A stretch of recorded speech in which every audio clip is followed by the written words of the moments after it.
So if the San Antonio Spurs select Dylan Harper, could he have a better rookie season than Steph Castle?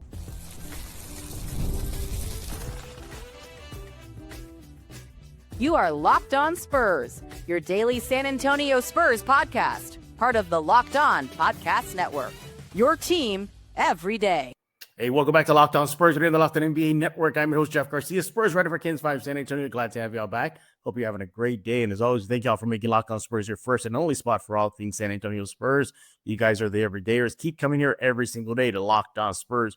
Subscribe wherever you get your favorite podcasts, such as the 10 Spy Plus app, YouTube, iTunes. You know where to go. Do that right now. What are we talking about today? We're going to be looking to the crystal ball once again here, looking to the future, or maybe the near future, possibly. We'll see what the NBA drafts tells us, what the Spurs do with the number 2 pick, but all signs are pointing to that they'll select Dylan Harper out of Rutgers. If we're looking to a crystal ball and just looking a few months ahead, and then maybe at the end of next season, could there be a possibility that Harper could have a better rookie season than Steph Castle? Now, remember, the Spurs are winners of back-to-back Roy's Rookie of the Years. Could they make it 3 in a row? We're going to talk about that. And yes, it's back. Spurs fan merch of the month. And I think you're going to like what the merch of the month is going to be. I'll be at the end of this show. Today's episode is brought to you by Game Time. Download the Game Time app, create an account, use code LOCKEDONNBA for $20 off your first purchase. Go and bring in our guest. Look who's doing video with us. Who is what? Things are going crazy in this universe right now. But let's go to give him his walk-in music. He's Mr. Rudy Campos, Sweep the League. Follow him on X at Sweep the League and on TikTok at Sweep the League Radio, a new endeavor that Rudy and crew are doing to give you more sports shows, more ways, I guess, to access sports shows only at Sweep the League. Rudy, how you doing? I'm good, man. Good to have the walkout music again. I didn't get it during the Pledger episode, so I don't know if it was because we didn't want to make him upset. Exactly. I totally understand. It would have. Hey, what about me? Do I get one too? Kind of like you were. Why does Casey get to have all the fun? Hey, well we definitely gave you a good topic. Question. Hot topic. Yeah. So I'm gonna pull back on the Casey Vera, comments and mentions from now on. All right, man. Well, Rudy, thank you for coming on Locked On Spurs. Heads up, everybody. Reason to be here for just a couple segments. As you heard a little while ago, we're going to be doing Spurs fan merch of the month to conclude this show. You're going to like it. Maybe Rudy might stick around to see what that's all about. We'll ask him. But let's go ahead and take off your walking music there.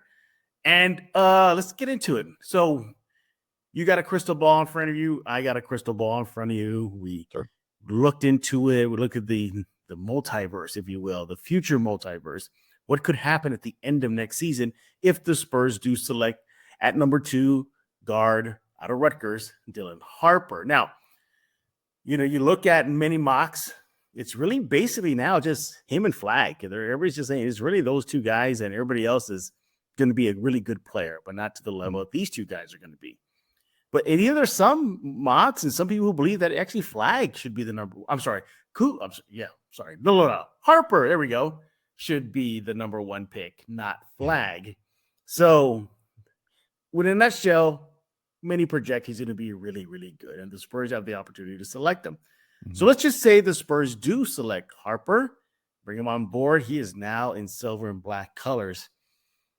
Why don't we start off with this discussion, whether or not Harper could have a better rookie season than Steph Castle by looking at the individual players.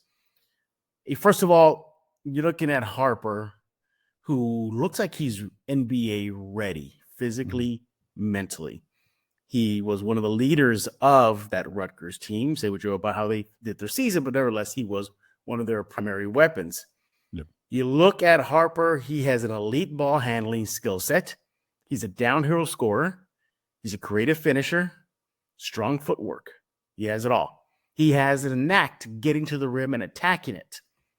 He's a passer. Catch and shoot threes. Isolation 3-point shots. You see where I'm going with this? It seems like perhaps Harper is a little bit more ready for the NBA than maybe Steph Castle was. Not to say Steph Castle wasn't. Obviously, the numbers show that he won the Rookie of the Year. He's definitely NBA made. But I think when we look at the individual comparisons here, It's very obvious, Rudy, isn't it? It's the shooting that's going to separate Harper from Castle to start his season. Yeah, you look at Dylan Harper and Stephon Castle both coming into the NBA. Mm-hmm. The biggest concern you had with Stephon Castle was his shooting. Wasn't so much scoring because you knew he could get to the basket. He could finish around the rim, but also, you highlighted his defensive prowess. So that's the reason why, people were not hesitant, but kind of wondering about Stephon Castle was the shooting. And the essence of Dylan Harper, you're getting an instant shooter, you're getting a scorer, like you mentioned, downhill guy, a very high basketball IQ player, can run the point guard. If you think about it, you're pretty much getting a younger and a more explosive De'Aaron Fox type of player right now. Yeah. The idea on the defensive side for Dylan Harper is that he's not there defensively just yet, but again, it's going to take a little bit of time to adjust to NBA defensive schemes.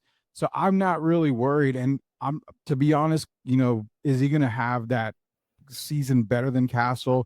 If he does, it's going to be on the offensive side of the ball. I think where Castle finished, 12 points per game last season, again, named Rookie of the Year. I can see Harper right around that 15, 16, 17 point per game type of score. And you mentioned Rookie of the Year.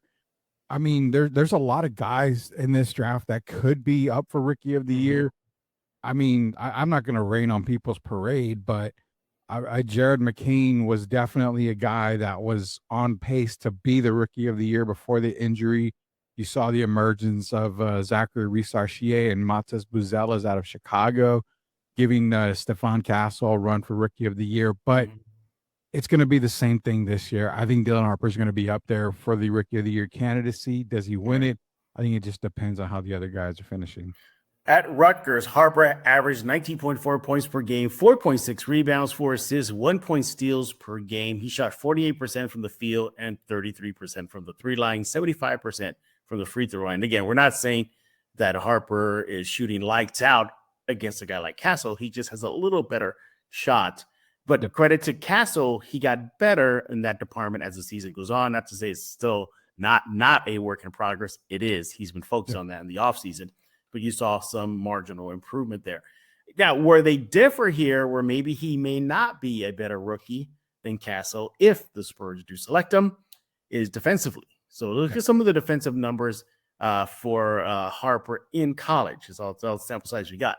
Yeah. He had a defensive rating of 109.7. Now, in case you're curious, Castle's college defensive rating was 99.5.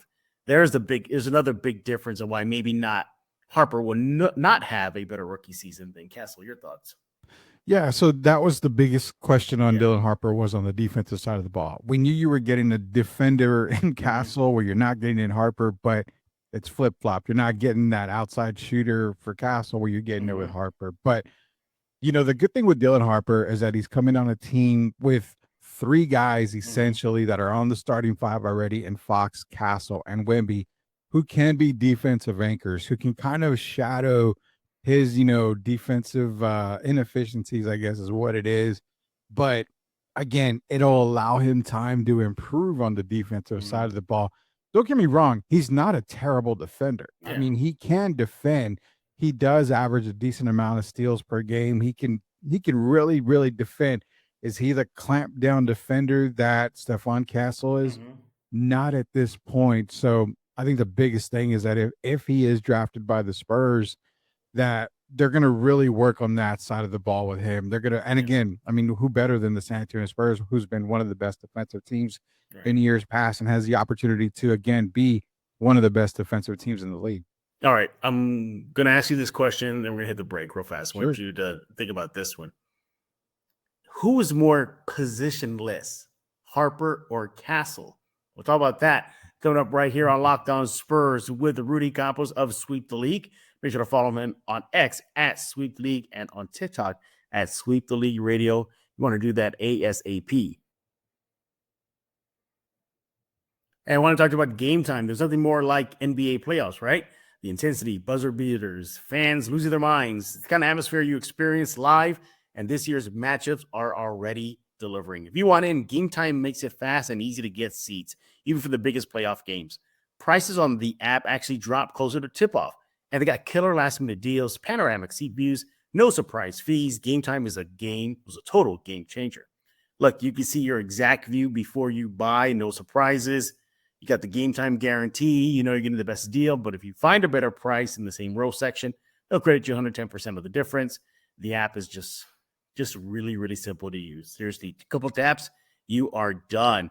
Hey, NFL season's right around the corner. Schedule's going to get dropped, all that good stuff. You know, you better believe you want to go to Game Time for NFL tickets just as easy. Right now, you can take the guesswork out of buying tickets with Game Time. Download the Game Time app, create an account, use code LOCKEDONNBA for $20 off your first purchase. Terms apply. Again, create an account, redeem code LOCKEDONNBA for $20 off. Download the Game Time app today. Last minute tickets, lowest price guaranteed. We're back right here on Locked On Spurs, joined by Rudy Campos. Make sure to follow him on X at Sweep the League. He is with Sweep the League on YouTube. More on that in just a few minutes. So we're talking about, you know, if the Spurs do draft Harper, and we're looking at crystal ball and projecting at the end of the season next year, could Harper have a better rookie season than Castle? Now, before the break, I asked you who's more positionless, because that's what the NBA is now. It's positionless basketball. It's can they play the 1? Can they play the 3? Can they, you know where I'm going for the 4, et cetera, et cetera. Why does it feel Harper has an edge in that department over Castle? Just because of the shooting, because he's more of a consistent shooter than Stephon Castle right now. They both can attack the basket. They both can cut, go backdoor on screens. I mean, around the rim, they're both going to be able to finish without the basketball in their hand, get to the basket, lobs and everything like that. But when it comes to shooting, Harper does have the advantage when it comes to being a consistent shooter. So if you're talking about a player without the basketball, obviously Dylan Harper is the guy you're going to choose over Stephon Castle right now. But to be honest with you, I almost say without the basketball, Stephon Castle has more of an impact, I feel, without the basketball. He seems, so what I like about Stephon in this case, and the reason why I kind of take him is because he seems to crash the boards a lot more than I've seen out of Dylan Harper. He likes to get more physical. He can get in the paint.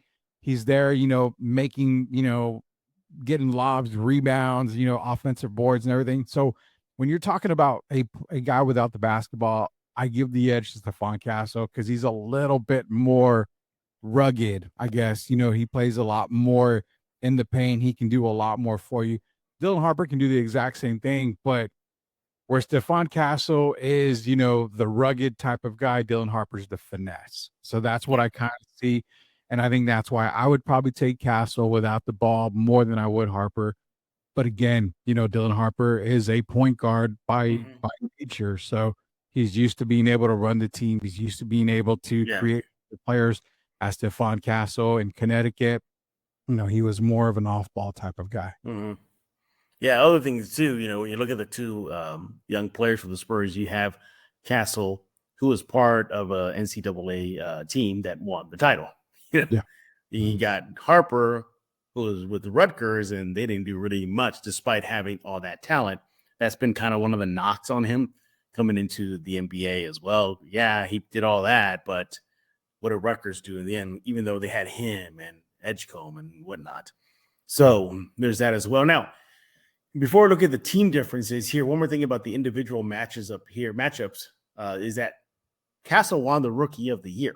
You can't get better rookie season as of now until Harper, if he does do the same.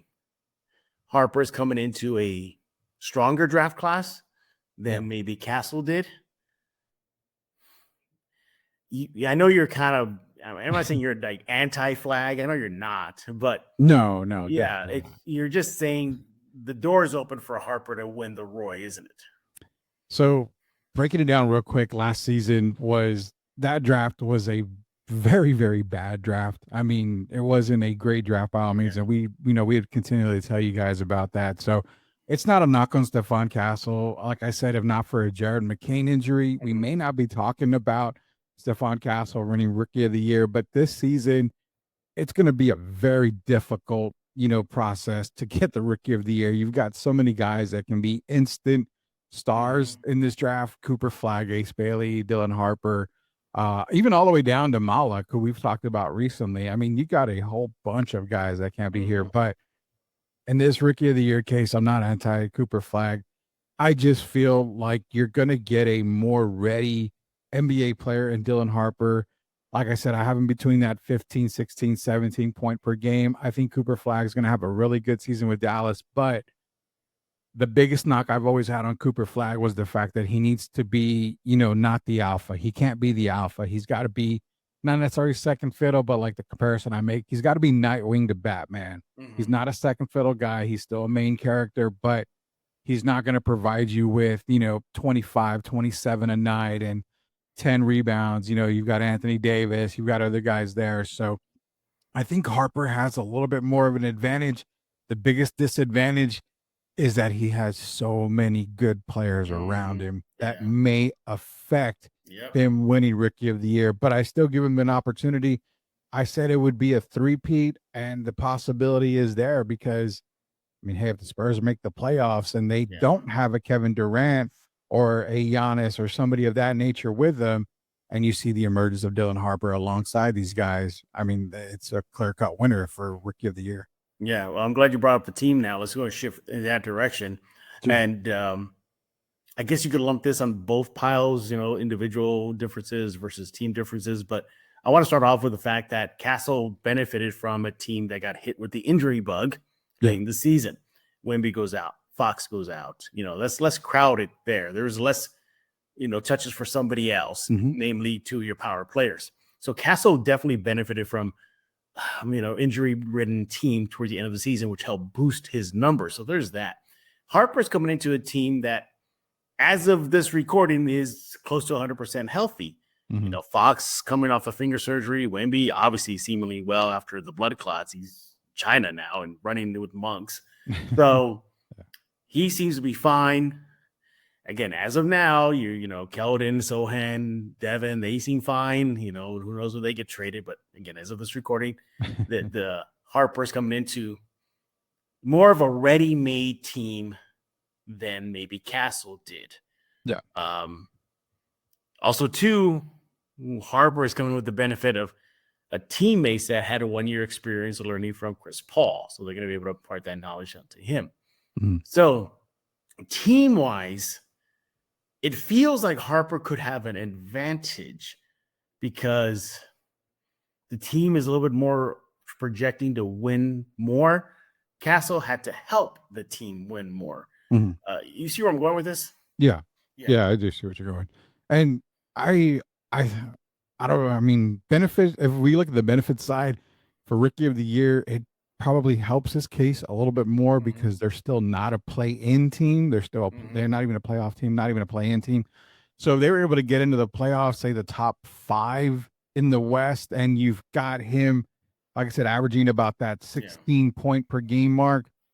I mean, it's almost a no-brainer unless Dallas is like a 1 or 2 seed because of Cooper Flagg, or Philadelphia, drafts Ace Bailey and they're, top 2 seed in the East. So I really think coming into a team environment where everybody is healthy is going to actually be more beneficial to him. It's kind of good and it's kind of bad because I think what negatively impacts Dylan Harper is if they don't get Kevin Durant or Giannis or a player like that, it benefits Dylan Harper because he's not going to probably have to come off the bench.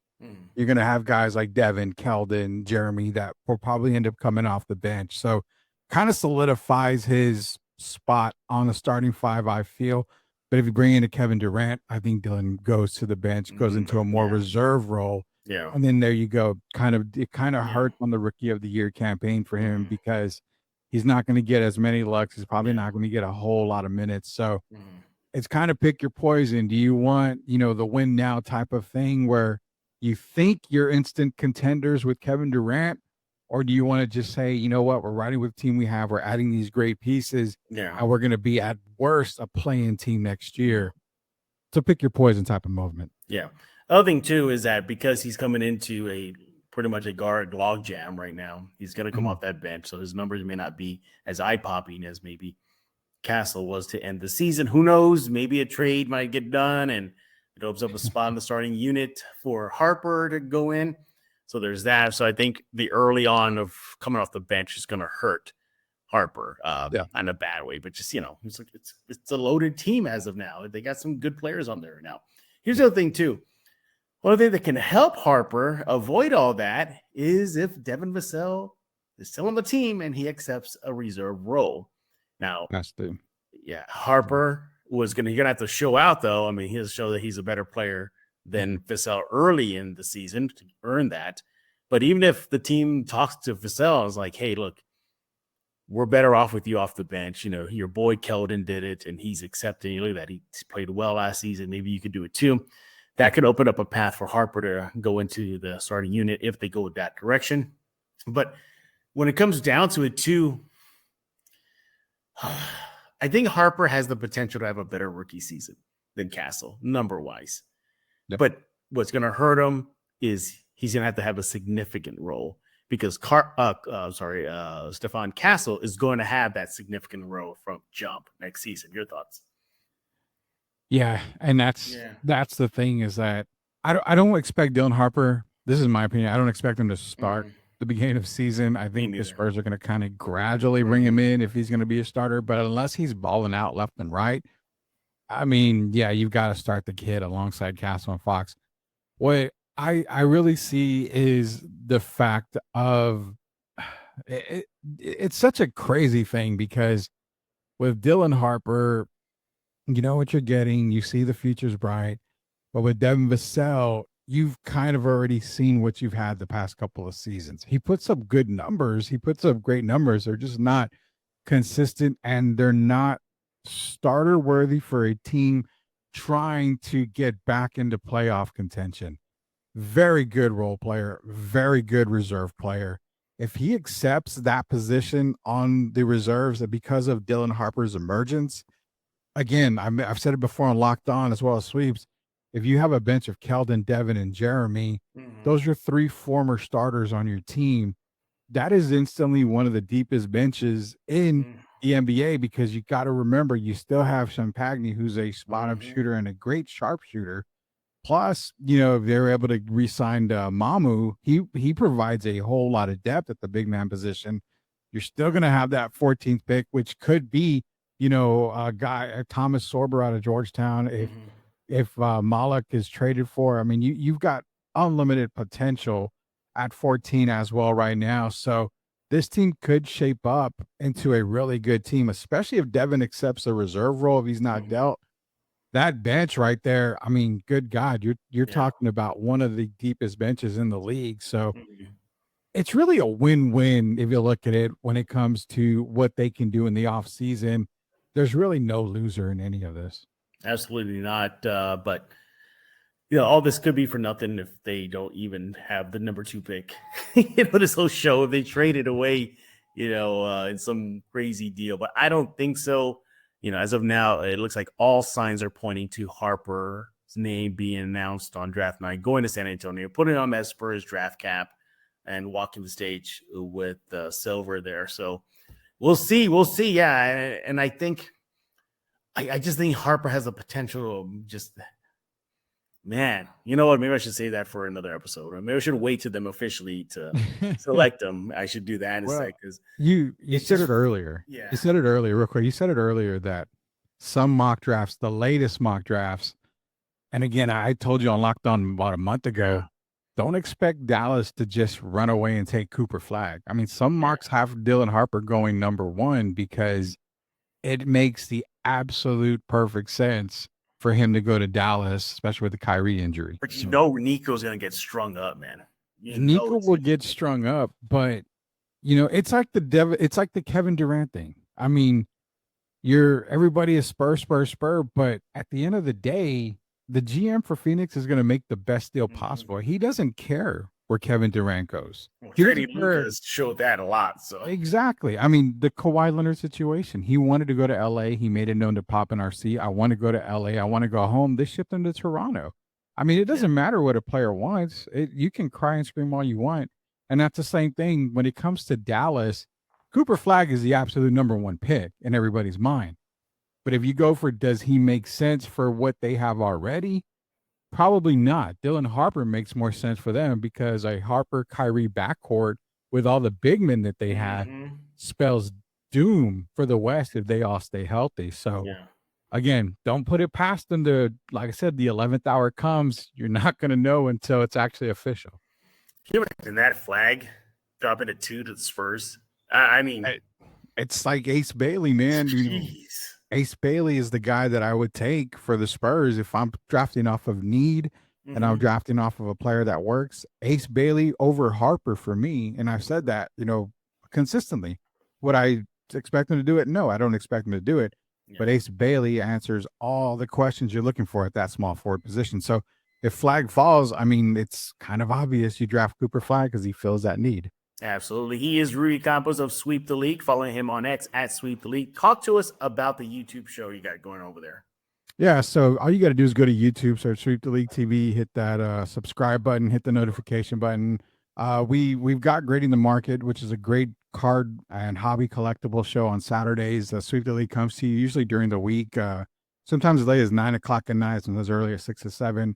Also, we are trying a new, not adults only type thing. Don't get me wrong, it's not like that, but we've got a new show called Talking Sith with Dark Lord Sith, Elias, and that's going to be debuting here hopefully this week as well. So it's just content that we are putting out, just kind of keeping it real type of stuff. So a lot of great stuff on the YouTube, also on TikTok at Sweep the League Radio. Just subscribe to everything that we've got.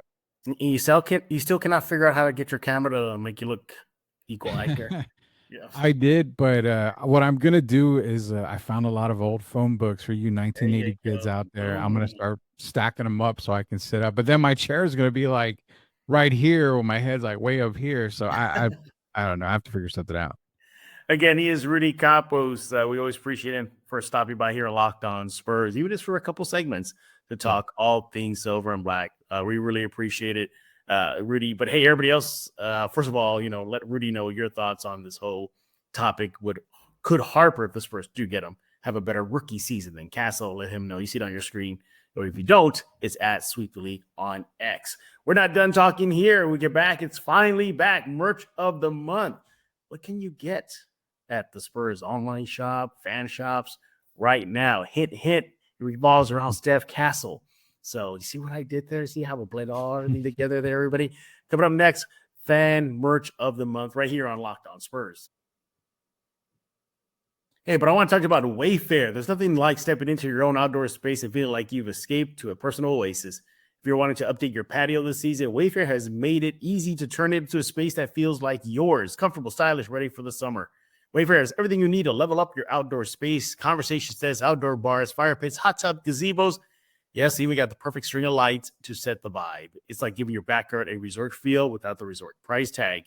Look, delivery is going to be fast, free, totally hassle-free, even with larger items. So whether you're hosting friends or just unwinding, with a book, Wayfair, it'll generally make it feel like your own private retreat. Hey, they even got new outdoor dining sets, modern lawn chairs. They can completely transform your patio. Don't wait. Make your outdoor space your dream oasis today with Wayfair. Enjoy it all summer long. Head to wayfair.com right now to shop a huge outdoor selection. That's wayfair.com, WAYFAIR.com. Wayfair, every style, every home. All right, it's back, everybody. This month's merch of the month right here on Locked On Spurs. Some items you can find either at the Spurs fan shop or online, or how about both? Just go to both while you're at it. Pretty much go to the Spurs.com website. You can see the link there to shop online for your favorite Spurs items. Don't forget, you got the Performance Center over there at The Rock. They got a new fan shop, and, of course, at the Frost as well. So what is today's merch of the month? Now, you heard in the first few segments, we're talking about Stephon Castle a lot, right? Rookie of the Year. What better way to celebrate that moment with Castle than showing your support for him with some Rookie of the Year merch? But no, it's not t-shirts. It's something you can pretty much use every day. How about a lanyard? Yep, they got a lanyard here. This is what you can find right now. It's going to order for the camera there. I get it. It's the green screen, everybody. But you got the Castle number 5 Rookie of the Year lanyard. Let me get this side here. Be a little easier.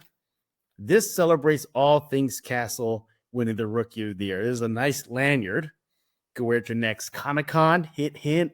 You know somebody hosts them here in San Antonio. But it's not just that. You get this as well, because you see here, the bottom there, the camera, you get the Spurs logo there. Get it all right there, here, with this 2025 Rookie of the Year Steph Castle lanyard. Let me hold it up one more time here for you guys. Pretty cool. On here, it has his stats. On the lanyard, it has his 3-point percentage, 28.5, how many points he scored, 1,190, his field goal percentage at 42.8, total assists, 332, total steals, 74, total rebounds, 297. I like it a lot. Yeah. Definitely going to use it for when I cover all my cons in San Antonio. So yeah, Castle 5, Rookie of the Year lanyard right there. Make sure to get it online. Go to Spurs.com, look for the Spurs store, and get it right now. Oh, we're not done celebrating all things Steph Castle. Up next, we have a pin. A Steph Castle pin. It has the Rookie of the Year trophy. I'll show you in a bit. His number 5, then his name, and then San Antonio Spurs. So we have an acrylic pin. Pretty nice, huh?